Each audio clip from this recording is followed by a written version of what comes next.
everyone, I'm Chelsea. And I'm Bianca. And welcome back to the Preservice PODSQUAD podcast. Today we have an excellent guest joining us. Her name is Esther King, and she is a first-year teacher. So Esther used to be part of Preservice with us, but she has recently started full-time teaching in Ocean County, and we're so excited to hear from her. Esther, can you say hi?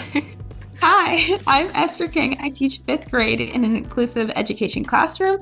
I'm currently in my master's program at Stockton to get my master's in special education and my supervisory cert, and I'm excited to be here today.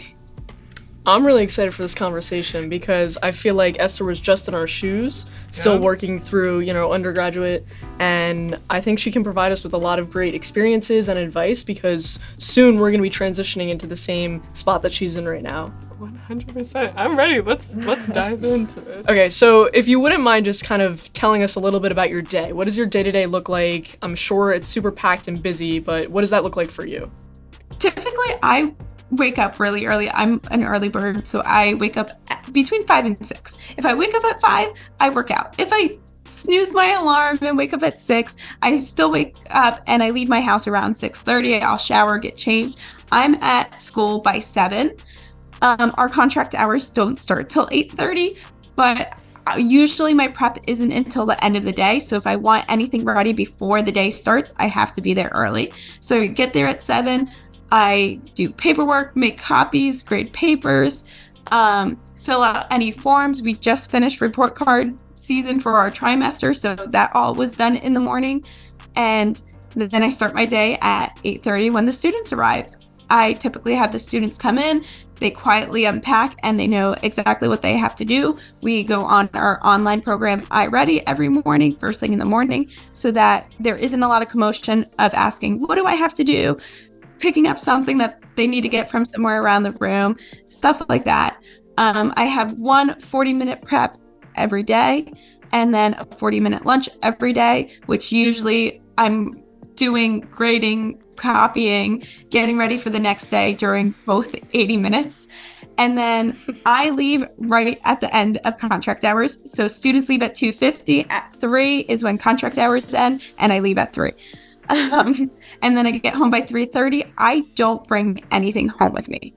I think that because I get there so early, I don't need to bring anything home. So I don't. And then I just come home, eat dinner. And that's when I typically do my homework for my master's classes. At night, I spend about an hour each night working on it and then just go to bed. That is such a packed schedule, but I love the fact that everything is so organized and, you have taken the time to plan each day and how much time you're going to dedicate to each activity and, just kind of take it step by step. It sounds like you're involved in so much. But I'm very into routine. So having a nice routine works out well for me where I know, okay, when I get home from 4 to 5, I'm going to do my homework. Okay, from 5, I'm going to start making dinner, eat dinner, and clean up dinner. And then by 6 or 7, I'm on the couch for the rest of the night. I do not get up until I go to bed. I think that's a really good tip, structuring your day and going into your day knowing from this hour to this hour, this is what I'm going to do. After that, I'm finishing that up and moving on to the next thing. And Esther, with such a packed day, obviously you're moving from one thing to the next, especially when you're in school. So what strategies do you use to practice self-care? Because I know that's a hot topic right now in education, being able to take care of yourself. So what do you recommend people do to make sure that they're okay so that they can still serve their students?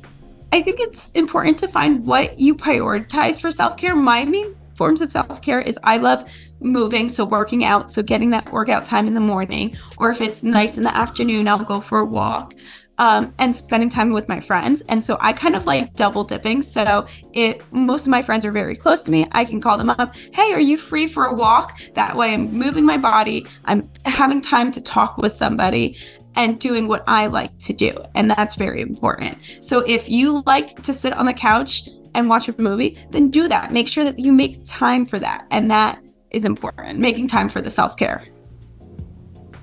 I 100% agree. I think sometimes it can be difficult to find the motivation to, work at certain periods of the day. Like you have set up this routine for yourself and even also take time out of your day to say, you know what, I deserve this time to just relax, and I'm going to set aside this hour to go on a walk with a friend or do something. Is there something that you do in your routine to motivate yourself to like work at certain hours, or like hold yourself to that routine?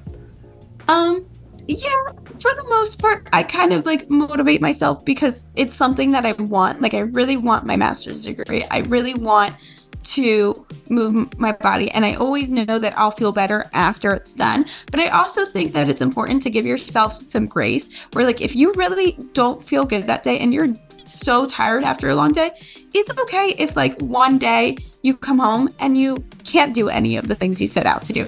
There are plenty of times where I'm like, oh, I'm going to get my laundry done. I'm going to clean the kitchen. I'm going to do all my homework. And then I get none of it done because it just wasn't what I needed in that moment. In that moment, I needed to sit on the couch. I think it's important to just recognize, is it becoming a habit or is it just a one-time thing? And that's kind of something you have to ask yourself and reflect on too.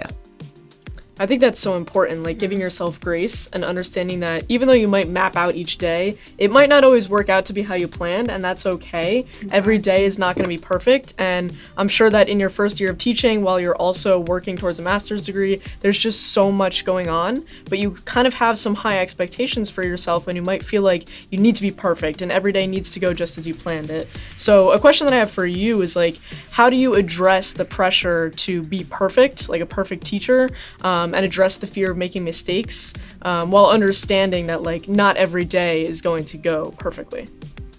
That's a great question. In my class, we have a kind of class song, and it's Hannah Montana's Nobody's Perfect.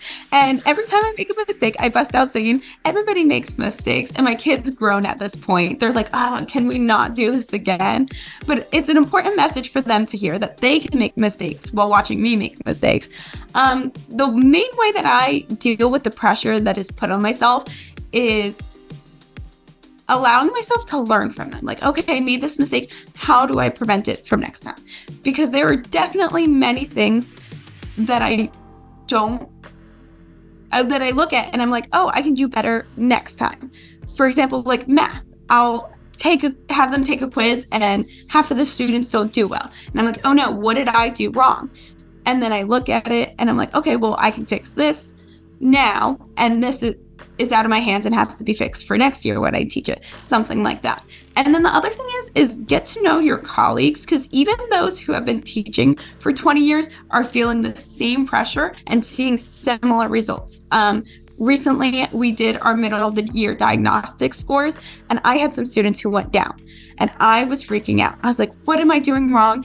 I had to be doing something wrong. And I went to some of my other teachers in my team for the 5th grade, and they're like, no, every year you have 2, 3, 4, even 5 students who go down or stay the same. That is perfectly normal. That is how data works. And I was like, oh, that's a relief, because I was near tears thinking that I had failed my students some way. That is definitely something I feel like so many teachers experience, just having so much care for your students that you start stressing about, you know, their performance in school and their progress, and making sure that you're doing everything to give your best and help them learn. Do you feel like with the prep time that you have, there is also time for you to work with and collaborate with your colleagues, or, you know, is that mostly after school when you're speaking to them, or how are you sort of able to build a relationship with them and create a community? I have to be honest, I have a great team. From the day I got this job, everybody told me I had the best team in the school, the 5th grade team. The 3 women that I work with, my second day of knowing I had the job, they all made a group chat and added it to me and welcomed me to the school. It wasn't even the school year yet and had taken time out of their day to welcome me. So that was really nice. In our school district, they structure it so all grade levels have at least one common prep time a week. So ours is every Monday. We know that our preps are at the same time, and we do use that to coordinate things, especially in 5th grade. We have a lot of parties, and we have the 5th grade ceremony and a 5th grade concert and 5th grade field day, and so much that we have to coordinate, and that makes it easier to coordinate on smaller scale things like, oh, what lesson are you on? Because it's not as much at stake. We share all of our lesson plans with each other so that we can see where we're at.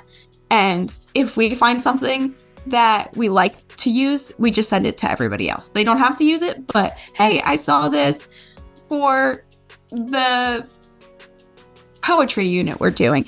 What do you guys think? And then send it to them, and they can use it or not. So we share a lot of resources and collaborate that way. So awesome. I feel like even though maybe not everyone has the same team, I feel like that's such a great example of what you could be doing, like starting a group chat with each other, or like sharing resources with other people on your team, or just, people who are teaching the same subject areas as you.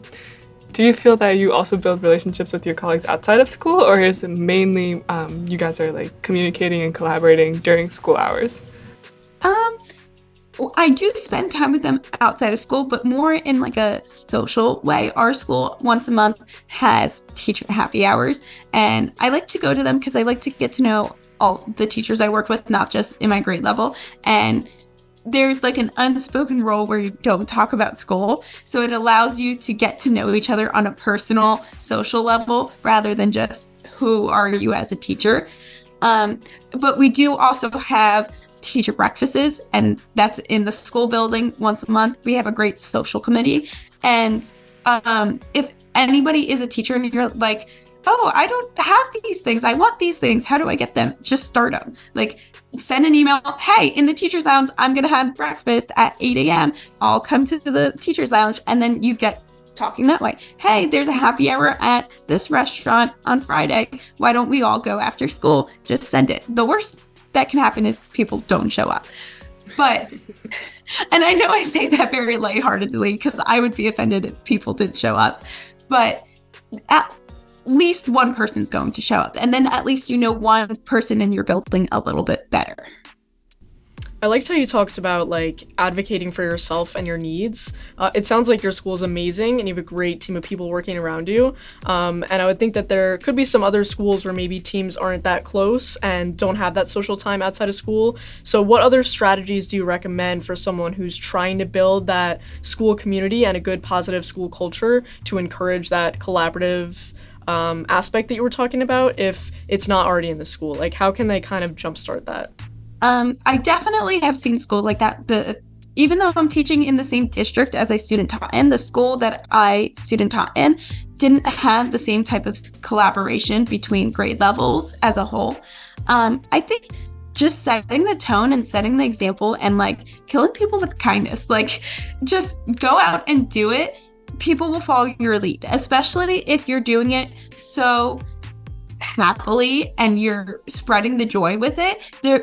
It's going to become contagious and other people are going to join in. And then after you, like I said, if you're just emailing the school and you're like, hey, I put donuts in the teacher's room, people will come. You can start a conversation with them. And the more that it happens, more people will be volunteering. Like the next time, instead of saying, I am supplying the donuts, send a sign-up sheet. Bring what you can, what you would like to. We'll have breakfast from 7:30 to 8. Anybody's welcome to join, kind of thing. And then as new teachers come into the building, they're going to see that and think that it's the climate and culture of your school and just join right in, and it will go through seamlessly. That is an amazing idea, actually, because I feel like that's such a simple way, like just sending an email and, kind of doing something for the other teachers in your building, that you can start conversations with maybe people who you've never spoken to. And I feel like that builds a closer connection between teachers that then kind of is transmitted to students. When they feel like that there's a positive connection between teachers, the students will feel it too and like be positively impacted by it. Exactly. Yeah. I want to jump back to what you said though before about like your routine and how when you go home, you kind of set aside your time. It's like, okay, it's after contract hours, so I'm not taking any homework home with me. Like now is my time to focus on my master's program and what work that you have to do for your classes. But I feel like setting those boundaries is such an essential skill for teachers. And because of how much we care about our future students, people sometimes are willing to put in those extra hours after school just to try to make things perfect. And so I'm just wondering, like, how do you think that pre-service teachers can practice this skill maybe during their student teaching or their first few years teaching? And like, how do you think that we should be setting up our boundaries to prepare our students for success, but also make sure that we don't experience burnout? That's a good question. I think prioritizing the time that you do have in the building is important. A lot of times, people might not use their prep time as productively as you'd like, and that ends up piling up work for you to bring home. Like, I kind of have a routine where, like, Monday, Tuesday, Wednesday, I'll grade any papers from that I have in my bin that need to be graded. Thursdays, I do my plans and send them to the other teachers. And then Fridays, I send home Friday folders. So anything that I graded that week, and a little just blurb about what's going on the next couple weeks to the parents, whether the students completed their assignments or not. And then my students do a little self-reflection, and then I hand back their work and they stuff their folders. And then they bring it all home. And in my Friday newsletter, I put what assignments are in the folder so they can't like sneak it into their desk and not send it home. So like that's kind of how I tier my preps as I need. And then during report cards, instead of grading on Mondays, Tuesdays, and Wednesdays, I input grades into report cards because we don't put every assignment into the grade book online. We just put a final assignment at the end. So that makes it a little bit more manageable. I love how organized you are. Yeah. And it seems like every day has like a goal and every day has a purpose. And I think that's really cool. And it's not only for you, just so that you stay sane and you know what you need to do each day, but it seems like there's also such a strong routine in your classroom. So you're modeling those levels of a routine and organization for your students. And all of that is really important skills that they need to develop, you know, in elementary school is so helpful for them to develop, especially in 5th grade. They're about to transition into middle school where they get a little bit more of that independence, and so it seems like you're really setting them up for success, and I think that's so important. So a question that I have for you is, what resources do you recommend pre-service teachers use, maybe in practicums or student teaching or in their first year of teaching, to organize themselves and even their students? I definitely recommend Canva. Canva is free for teachers. You get a free membership. It is great. I make all of my cutesy little things on there, and it takes so much shorter than trying to do it on the Google Doc or Google Slide. Some other things is look on Teachers Pay Teachers for the free things. There are so many things on there for free that you wouldn't even think are free. I found packets for novels that we've done. I found like science experiments and stuff like that completely for free. You can set your settings so it's free so that you're still not spending your own money. I'm very fortunate because our curriculum is very good for math, reading, science, and social studies. It's all pretty much pre-made for me. So if somebody's coming in and their curriculum is not there, they're going to have to spend more time on lessons than I typically would. But still, utilizing the free things. There's so many free worksheets out there.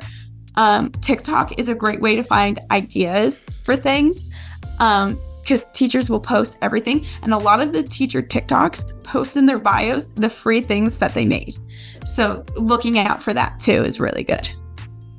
I love that idea of, spoke a lot before about kind of using the people in your community, in your school community, to find resources and to share different information about things that you're doing in your classroom so that you don't have to reinvent the wheel every time you want to do something. But I love how you're also using people outside of your own school community and people online. Obviously, Teachers Pay Teachers can be very helpful. So I like how you kind of leverage all those resources. Yeah, I think collaboration's really good. And also going outside the box too. You gotta balance it, because if you stick to just one thing, it's going to become very dull and it's going to be the same, like exactly the same as everybody else. And in the end, you're your own teacher. You need to make it a little bit your own.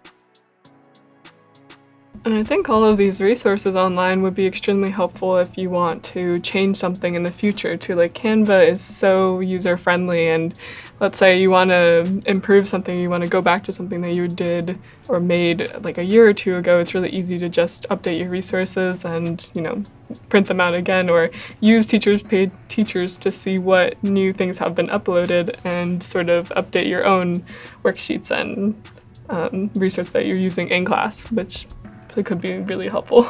Yeah, exactly.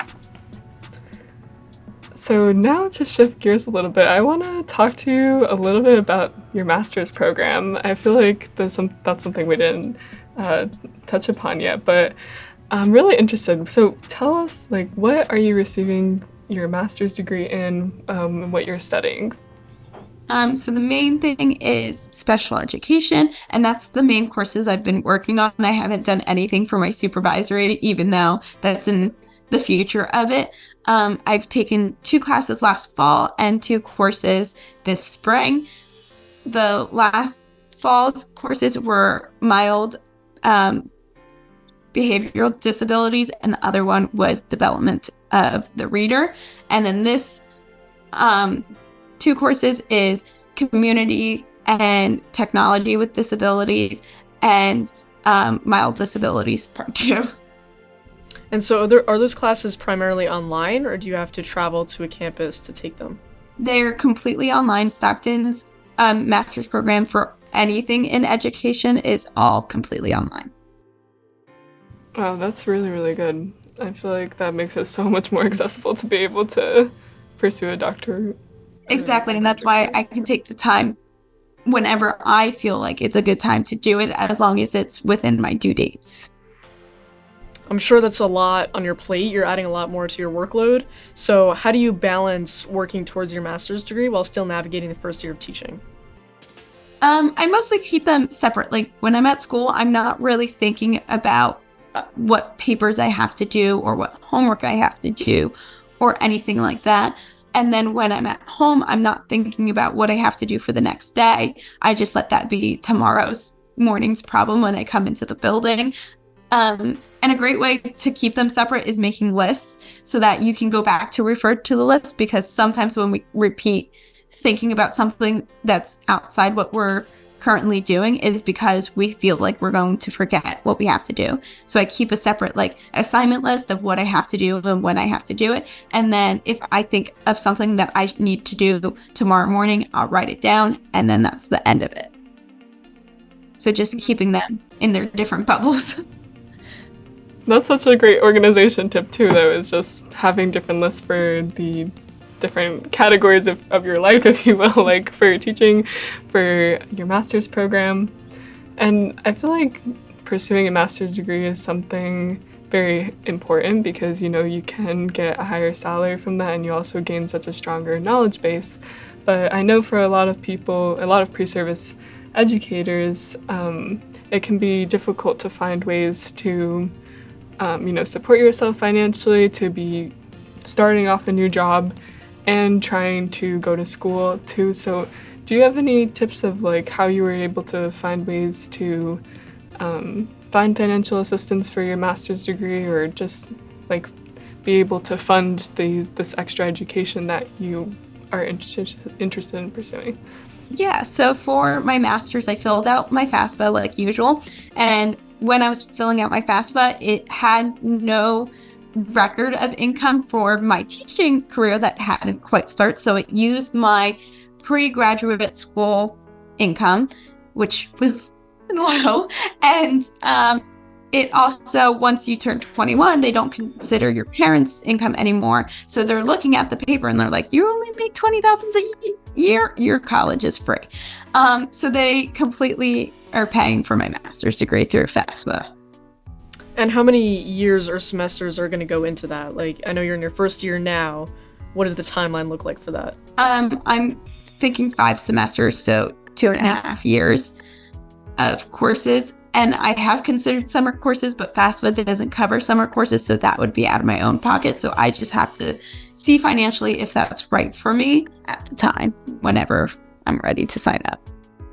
And do you have the option to add more courses per semester? I know you mentioned you were doing 2 this semester, so could you do like 3? Or do you think that workload is too much? I could do 3. 2 is considered full-time for FAFSA. So if you are using FAFSA, you have to have a minimum of 2. I was going to start with 1, but when I found that out, I was like, okay, I'll try 2. I think 2 is very doable within the school year. I would do 3 in the summer, but I would not do any more during the school year just because it will easily become overwhelming. And as I progress in the program, it's going to get harder and there's going to be more work to put towards it. And I don't want to put that an extra burden on. That makes sense. And I think it's really important to kind of recognize how much you can take on and not overloading too much, because some people can definitely tend to put more on their plate than they might be able to handle. So just being kind of conscious of your capabilities is really important. I know you mentioned before that you were working towards your certification. Can you just explain a little bit more as to what that's in and like what aspirations you had for that? Yeah, so the supervisory certification is just so that you can become a curriculum supervisor, a vice principal, and work in administration. I'm not 100% sure if I want to work in administration, but I do know just having that in your back pocket opens so many doors. And then when you go to retire, if you want like a side retirement job, a lot of colleges require you to have the supervisory certification if you are going to be a student teacher supervisor. So it's a small job that you can have after retirement, and it leaves many doors open for you in your career. That's actually a good point that you bring that up. I was not aware that that's something you could do after you retire. And you could just observe student teachers, you say? Yeah. So my supervisor last year doing student teaching, she was a retired teacher. She had her supervisory cert. She worked through Stockton. They paid her some money. She would come observe me and 2 other student teachers 4 times within the semester and did some paperwork with it. So it's a good way to keep like passing on your knowledge to other student teachers in the future. I know it's so far in the future, but it's good to think about it now. No, 100%. Always, just like you're being organized, it's good to be planning and thinking about how you want to spend your life. And for your specific program, is it kind of split between doing like 1 year for special education and the next year for your supervisory cert, or is it kind of mixed? It just depends on what courses you take. I decided to pair the courses together of all of this special education ones together, and then later when I start looking at my schedule and what requirements I need, I can add like maybe 1 special education and 1 supervisor course, or both supervisor courses, whatever the requirements need for me. Thank you. Okay. I know you're talking about sort of adding like additional jobs, thinking of planning for the future later on in your life, like what more you might want to pursue. But something that a lot of teachers are working through right now is teaching, but then also working a second job. I know that's something that a lot of people are experiencing. So is that something that you do? And if you do, like in what capacity? Yeah, so I have 1 main second job, another second job through my current job too. My first main second job is I babysit on the weekends, Friday nights, Saturday nights, sometimes Sundays during the day. That's why I tend to save my schoolwork for the weekdays. But I babysit for a 2-year-old, so she's asleep half of the time I'm there. So I also can get a lot of homework done then too, which makes it very convenient. And working with children and having a teacher cert is so symbiotic, and parents are willing to pay you more knowing that you have a teacher cert, and getting CPR certified is always great for these jobs. And then additionally, I do tutoring through my school. So I'm only a tutor sub right now because I didn't sign up in time, but we have a HIT program, which is high intensity tutoring. It pays the teachers $40 each morning for a half an hour before school from 8 to 8:30. I'm only in it if a teacher's absent. So for example, yesterday a teacher was out sick, texted me, hey, can you cover my HIT class this morning, 8 to 8:30? Did that, got paid $40. Very great rate. And then I also tutor kids at our school, but at their homes sometimes. Right now, I do it occasionally from 7 to 7:30 on Tuesdays and Thursdays for a third grader. But it's mostly just when the mom is like, hey, he has a test coming up. Can you come help? That kind of thing. It's not every single week. That's awesome. And I love that, you're leveraging your teacher certification to kind of explore some other jobs, because other people do value that you have those experiences and those skills. And so you're using it more than just being in the classroom, but also, like you mentioned, babysitting and tutoring. And I know a lot of people will maybe work at a camp over the summer. So there's definitely other avenues that you can go to earn some extra money throughout the years. That's amazing that you're doing that. Yeah. In the summer, babysitting and nannying is a great side job if you cannot find a job at a summer camp. I know another great opportunity for pre-service educators could be finding a tutoring center near your house too. A lot of tutoring centers will do test prep during the summer, or just have day camps where you can still kind of work on your teaching skills, but also, make money on the side too during the summer, or when you're not in school. One of the teachers I work with, she does ABA therapy after school. So if you are working with special education and you want to continue, that job pays really well to be a behavioral technician. You get paid $50 an hour, even more if you become a registered behavioral technician. So that is something great to look at too for additional money, and it's going to be a lot more consistent than, say, tutoring freelanced. Got you. Thank you for telling us about that opportunity too. I feel like it's always good to hear about what other people are involved in and what other resources you have for us, especially that we are pre-service. It's good to know that before we go into the field, and then we can plan to have those side jobs of earning money in a different capacity. But I think what would be cool, because I feel like what you have reminded us during this session today is how to, plan out our days and have a routine so that we're not constantly feeling burnt out or feeling stressed. And yes, we will be feeling stressed too occasionally, but I love the fact that you have given us some really great strategies to use and helped us think about being a planner and coming up with a routine for our days. But also I love the fact that you have told us that when work is overwhelming, if there's something that you can't handle or you don't feel like you can take on your plate, it's okay to say no and to know your limits. So I think it would be really fun for us to come up with some sort of community challenge between us and our listeners this week to something related to self-care that we can all do, and maybe we could check back in next week and see I like that. We were able to keep up with self-care. Yeah, I think that practice of just not being afraid to say no is really important. And a big thing is just advocating for yourself and your needs, because you know yourself the best, and you know your schedule and your routine and sort of what works best for you. And so just being able to say no to certain opportunities that come up, because you don't have to commit yourself to everything, and it's okay to say no to something. So I think Esther definitely taught us that today, and hopefully our listeners are able to embody that going into this week. That's right. I think that for this week, related to self-care, I think what I'm going to try to do is, as I'm doing my homework or as I'm doing my work, I think I'm going to try and light a candle, because I feel like that's something that relieves my stress. So I think that's going to be my challenge for this week, is remembering to light a candle as I do my work. What about you, Chelsea? What do you think? I don't know. Candles aren't allowed in the dorms, so I'm not sure. You know what? You're so right about that. I don't know what I was thinking. I have fake candles, though. We could do fake candles. Okay. I'll give you one. Thank you. Okay. Yes. It's okay. We can still light candles. Or pop a window open, right? Or pop a window open. Get some fresh air. Esther talked about going for walks and getting fresh air, so that's important too.